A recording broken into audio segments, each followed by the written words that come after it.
pandering to the worst in men. It is pandering to male desires. It is causing women to have to exploit their bodies in order to get attention. This is all bad. And then the feminist movement shifted in the 80s and 90s, and suddenly pornography became empowering. In fact, you'll have Hillary Clinton going around the country and doing TV series on gutsy women. And the people that she's interviewing very often are people who are exploiting their bodies, obviously, for fame and fortune. It's an amazing, amazing shift. And meanwhile, you have an entire, I would say it was subpopulation, but I would imagine now it's probably approaching a majority of the male population of the United States that, if not addicted to pornography, uses pornography regularly. And has this made men stronger? Has this made marriages stronger?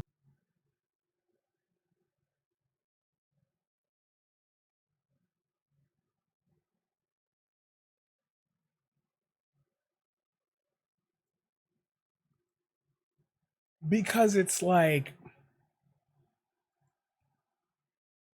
there's so many examples of you saying the opposite.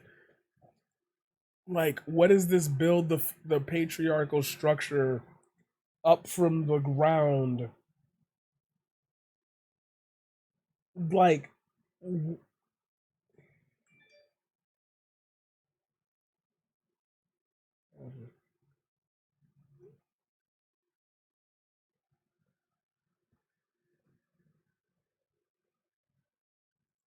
like,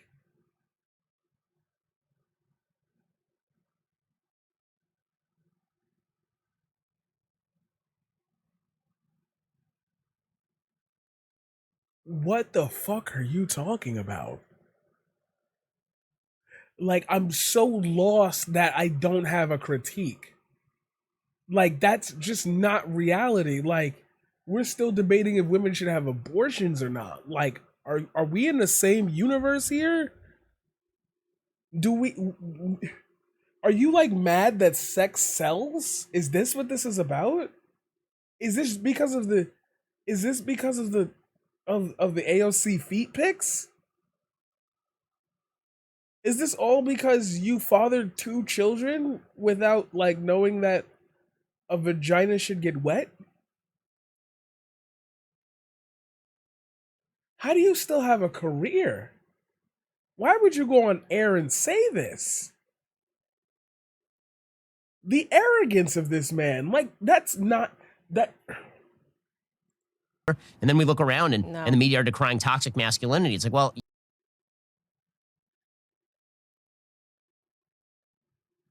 Porn causes toxic masculinity.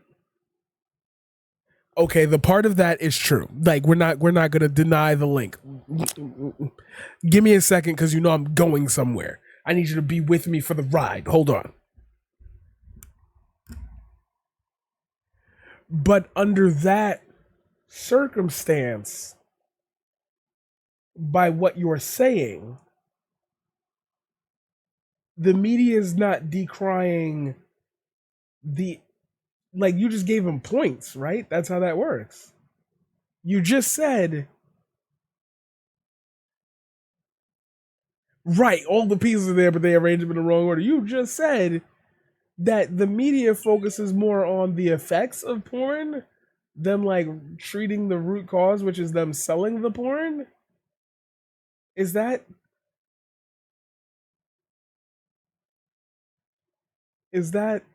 what? Huh? You guys really created the forces that unleashed a lot of this.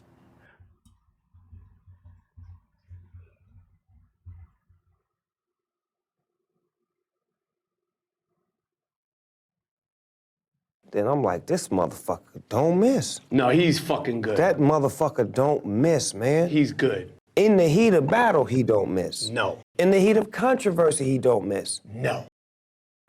Right, and it's funny, you ask those questions and they're very important to answer. Has it made men stronger? Has it made families stronger? Well, that was the point, right? The feminist movement has nothing to do with women. It has nothing to do with trying to help women at all. They just like to still use the word feminism so that you can't attack it, right? Or else.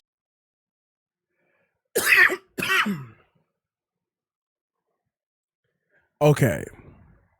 Normally I would go into a 5-minute diatribe about what she just said, break it down. That's wrong.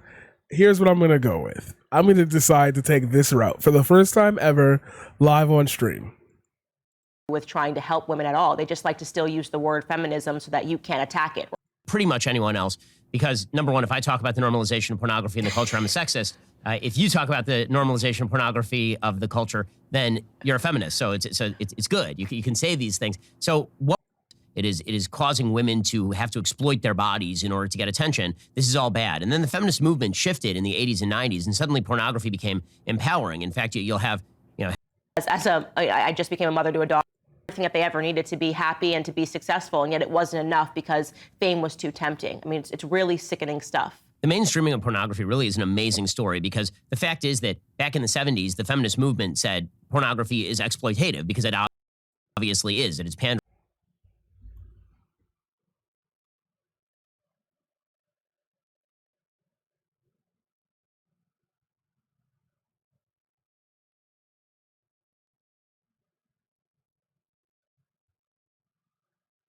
to the worst.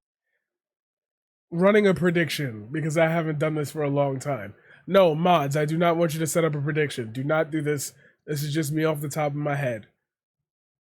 $5, say right around the 7-minute mark, we get into the idea that Instagram validates young children's lives, and these top porn stars that are trying to be slipped into the mainstream media do nothing but coerce this theory into existence by actually making money and making it a commodity, which is not in fact liberating women, but it is in fact chaining women up. In men, it is pandering to male desires. It is causing women to have to exploit their bodies in order to get attention. This is all bad. And then the feminist movement shifted in the 80s and 90s, and suddenly pornography became empowering. In fact, you'll have Hillary Clinton going around the country and doing TV series on gutsy women, and the people that she's interviewing very often are people who are exploiting their bodies, obviously, for fame and fortune. It's an amazing shift. And meanwhile, you have an entire, I would say it was subpopulation, but I would imagine now it's probably approaching a majority of the male population of the United States that, if not addicted to pornography, uses pornography regularly, and has this made men stronger, has this made marriages stronger. And then we look around and the media are decrying toxic masculinity. It's like, well, you guys really created the forces that unleashed a lot of this. Right, and it's funny, you ask those questions and they're very important to answer. Has it made men stronger? Has it made families stronger? Well, that was the point, right? The feminist movement has nothing to do with women. It has nothing to do with trying to help women at all. They just like to still use the word feminism so that you can't attack it, right? Or else you're a sexist and you hate women.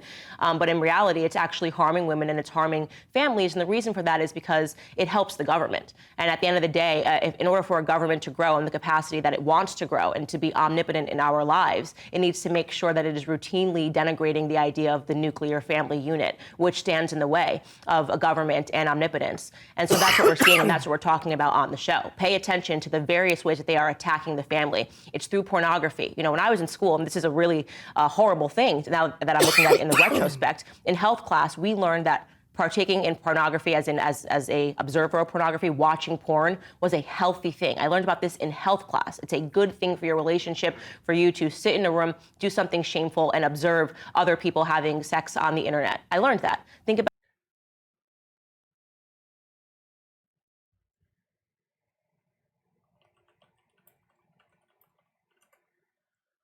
Candace Owens is 33. 33 minus, let's say 20 is 13. Minus 15 is 18. High school, so we're gonna go 16.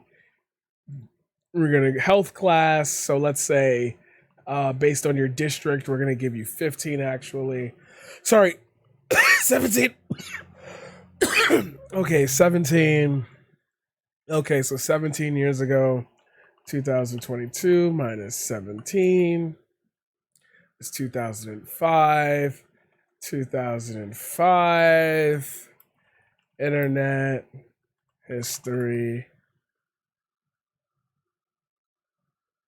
YouTube was founded. Apple switching to Reddit. Jeffrey Parson, aka, was convicted for the blast of computer worm. Mega upload service was founded by Kim.com. Windows update, blah, blah, blah. Okay. Just saying, I feel like the internet thing is a stretch. Do you get what I mean? And that's kind of integral to her story. You get what I mean? So you really want to break this down step by step by step. You know what I mean? Class. It's a good thing for your relationship for you to sit in a room, do something shameful, and observe other people having sex on the internet. I learned that. Think about what that really says about the state of things in school. Now that I'm an adult, I want to make sure that I'm having these conversations for young people to know that that's actually not correct. What you're learning in the public school system. It was touching MySpace era. We were just exiting the Skonex era. We were just exiting the Skonex era. We were like laptops weren't like a thing in that year. Like that was still the years of the home computer. Yeah, you could run some nice engines, but CS Source could be really run on any computer. System is not correct, and what they're trying to do is turn you into basically a government slave, because your families will be ruined and you will have nothing. In my opinion, you'll look around and you'll say my life has nothing of real substance and of real value. And we were still playing like The Dark Descent on PC at that time, like E-Bombs World and what's that other website that's really Newgrounds, like that was like shockwave.com, Miniclip was still in its like growing phase. it's because I believed these far left ideologies. We'll get to more with Candace in just 1 second. First, need to last, unlike some you're going to be talking about on Dr. Phil yet. Ran an ad. Oh, I shot it actually just yesterday. Okay, how did that go? So it was, so this is the exclusive, but it was wonderful, and I'm very excited for it to come out. It was just my perfect environment. I was sitting across from two doctors, doctors in the liberal arts. You hold a PhD in something that is completely meaningless. And of course, they were holding the position that racism against white people is not actually racism. And of course, they were white.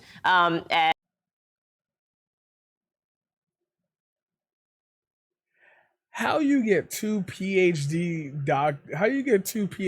people to tell you, yo, the L that you think you're taking, or the L that you think we're taking, is not actually an L. That's actually a W. Racism against white people, that's really not a thing. You can have that. And you were just like, no. It's equal everywhere, buddy. If I want to be racist towards you, it's totally all right if you call me the N-word. Nah, buddy. Nah, come on. Chimoli. Like, what? Excuse me? And I was holding the position that water is wet. that is the most That's not funny. That the way you laughed is so beautiful thing is when they put you across from a person who is just supporting a position that is utterly insupportable. So that is they're literally just saying they host television shows.